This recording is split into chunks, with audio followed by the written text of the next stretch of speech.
What do these opening lines convey? Hi, I'm Charles SirBookSage, and this is the opening line in each POV chapter in A Game of Thrones, the first book of A Song of Ice and Fire. Prologue. We should start back, Garrett urged, as the woods began to grow dark around them. Okay. We get a sense of impending danger, a growing threat, and a sense that Garrett at least recognizes this on some level.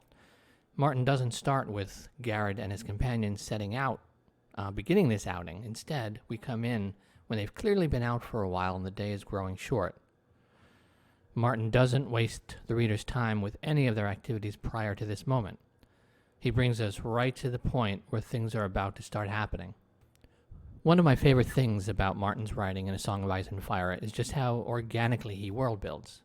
We don't get big chunks of exposition. Other writers would have had Garrett and his companions start off at the beginning of their journey and use the time it takes them to get where they need to be for the action to start to pump us full of needed world-building information.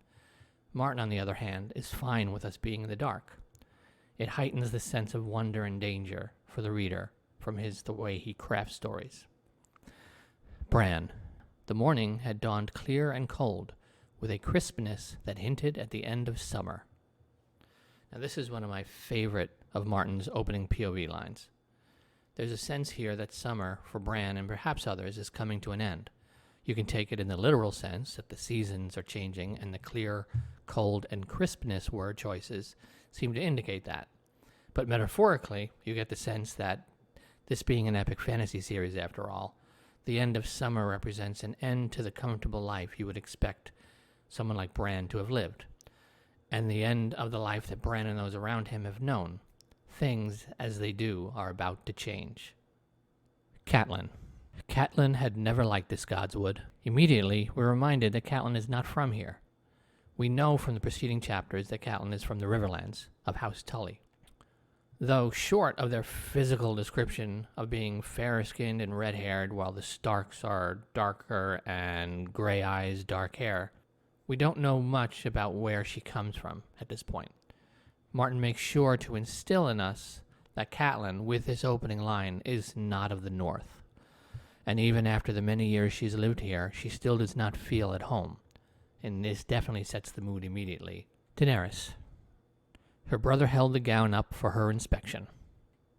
Now here we know instantly that Daenerys' brother plays a big role in her life. We don't see Dany inspecting a dress. We see her brother presenting it to her. He's the one who has chosen it. He's the one who makes the decisions. Eddard. The visitors poured through the castle gates in a river of gold and silver-polished steel, 300 strong, a pride of bannermen and knights, of sworn swords and free riders. Now Eddard, we know from previous chapters, is the Lord of Winterfell and Warden of the North, and the king's old friend. So the first thing we get from Ned's POV is all of the duty his position entails. We are introduced to all of the people who he has to pay attention to the people who he has to interact with, to figure out, to outthink, to placate.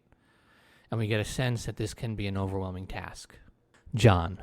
There were times, not many but a few, where Jon Snow was glad he was a bastard. Jon is a bastard, and that fact looms large in his life.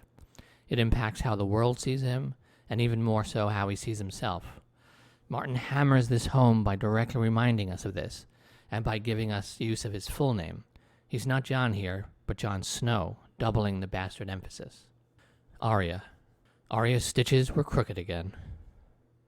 Arya's the younger sister, and she's not interested in the role a woman is supposed to just accept. You know instantly by the crooked stitches she rebels against expectations. Tyrion. Somewhere in the great stone maze of Winterfell, a wolf howled. So, now we've already met Tyrion through Jon's eyes, in the Jon POV character. They actually had a very brief conversation. And from that conversation, you can tell that Tyrion is extremely intelligent.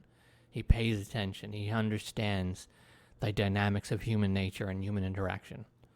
So, what I like about this opening sentence is, from Tyrion's perspective, Winterfell is a maze, and a maze that Tyrion needs to solve, because he likes puzzles. He likes to figure them out.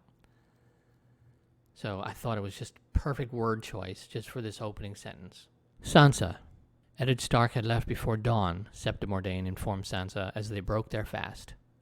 Sansa is alone. Her mother left behind, her father at the beck and call of the king, and Sansa under the care and tutelage of the Septa. She's not yet in her new world, yet no longer in her old one.